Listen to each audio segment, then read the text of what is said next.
Whiskey Jason here, whiskey from the viewpoint of an American in Germany tasting rare and exotic whiskeys. Today I'm at Dingle, batch number 4. Dingle whiskey is very, very close to my heart. Due to batch number 1, I actually started my English YouTube channel. Up until that point, I had only done videos in German. And I thought, this whiskey is so great, the world has to know. And that was my very, very first whiskey I did in German and in English. And ever since then, I think 270 some videos now later, I have had the opportunity to taste a lot of whiskeys that are very exclusive and very, very rare. Now, I'm not sure if this is that rare. This is a single malt from the Dingle Whiskey Distillery, 4th small batch release. Small batch is not defined anywhere. 2019, it came in the market here in Germany. You can buy it, for example, the Celtic Whiskey shop in Dublin for 70 euros. And it's a mixture of bourbon, sherry, and port casks. This has a total release of 30,000 bottles. That's why I went small batch. I love the bottle design, by the way, gentlemen, still. Very, very, very nice. 46.5% as usual. Non-chilled filter, no color added. I love your little figure here. Of course, it's below the cap as well. And I unbottled this in my German video just a few moments ago. Now, what I would like to do is exactly the same thing. I would like to compare it to batch number 3, which is over here. So here we have batch number 3. This was a mixture of then ex-bourbon Fesson, ex-bourbon casks, or oloroso and PX casks. I still have my bottle number 2, which I'm not going to use because it's empty. Now, there's one thing that I would like to recommend, if at all possible. People in Dingle, if you ever watch this, I don't know about you, but I would expect for each and every batch a new painting. An idea? Maybe a possibility. I know this has a lot of sentimental value, but it would actually help to be able to identify the bottles easier as well. All right, good. So what I love about Dingle, even though it's a 30,000 bottle release, is they print the bottle number here. I have bottle number 4,488.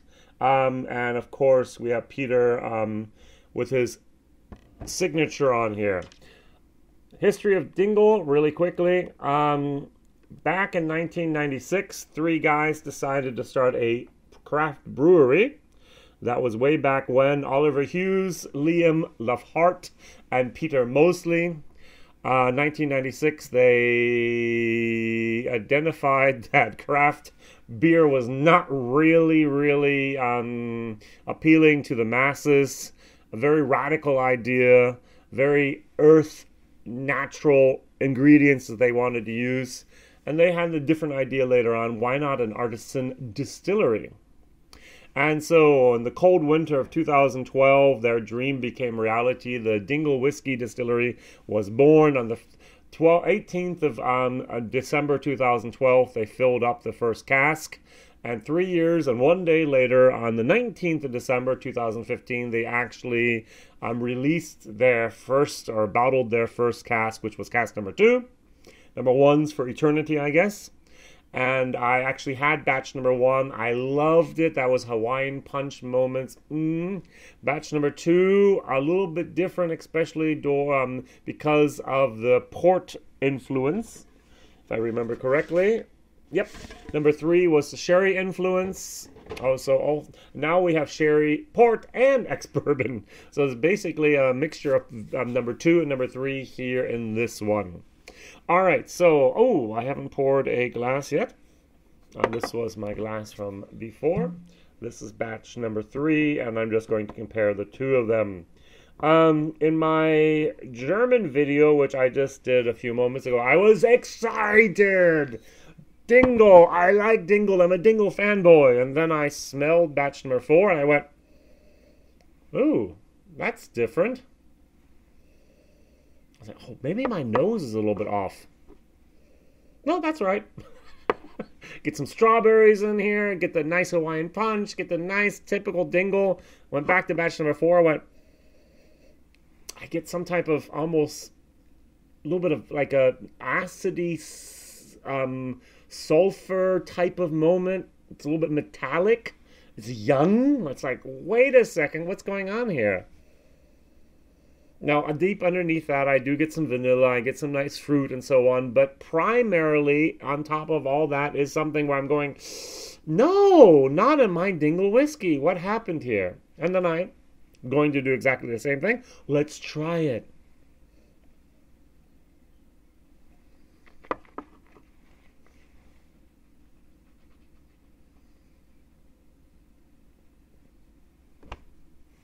Wow. It's like burning my gums off my teeth. I'm exaggerating, but it's hot. And I really was like, oh no, is it an off day? Am I not in the mood? What's going on? So take a little sip of water. Go back to batch 3. Mmm. Mmm. Mmm. Mmm. Mmm. Creamy, vanilla, soft, round, nice. The alcohol just supports everything. Wonderfully done. It's not me. It's the whiskey. And that hurts. Oh, that's really good. And this isn't. I'm laughing because otherwise I'm going to start crying. I actually bought 3 bottles. One I'm for me for later on. I did a bottle share with 2 bottles. So I got like a total of 15, 16 different people waiting to have samples of this. That's why I'm doing the video yet now. And they're going to get this. And I've been praising Dingle because Dingle is so difficult to get here in Germany.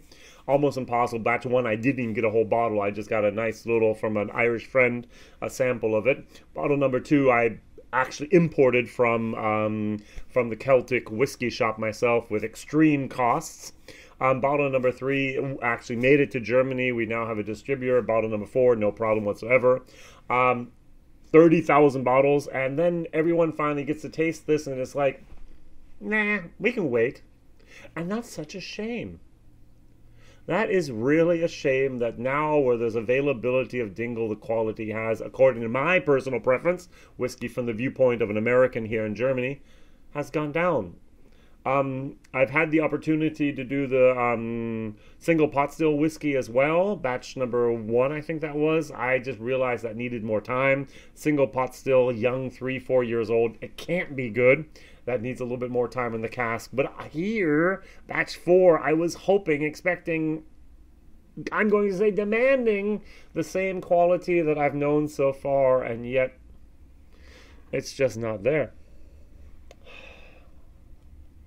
So, what I didn't do is, in my German video, I didn't dilute it down to 40%.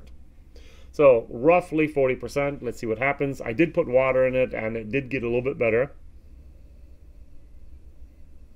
There's still an off note in there. I don't know. A little bit of a...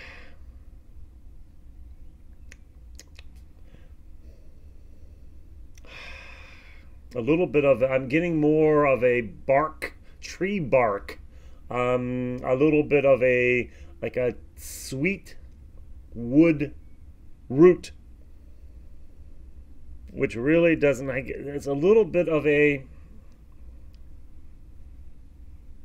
going to use a very evil word here, a little bit of petroleum product. A tiny, tiny, tiny little bit even in there.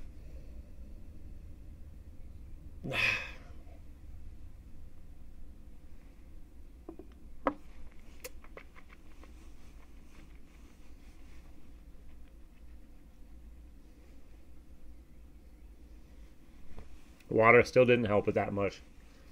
Wow. That's a disappointment. I'm still going to give it a C-. I really don't know why. I'm a fanboy. C-. Value for money, definite D. If you can find in the secondary market, bottle 2, yummy. Bottle 3, nice. Bottle 1, fantastic.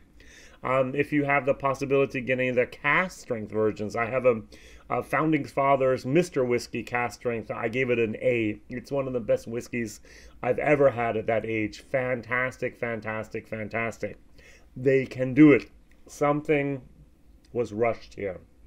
Personal opinion, Whiskey Jason here. I'm so sorry. All right, good. Whiskey Jason here, whiskey from the viewpoint of an American in Germany, tasting rare and exotic whiskeys.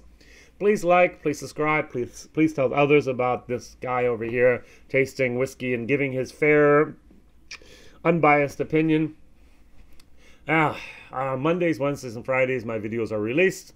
Thank you very much. Bye-bye. Sad, sad, sad Jason.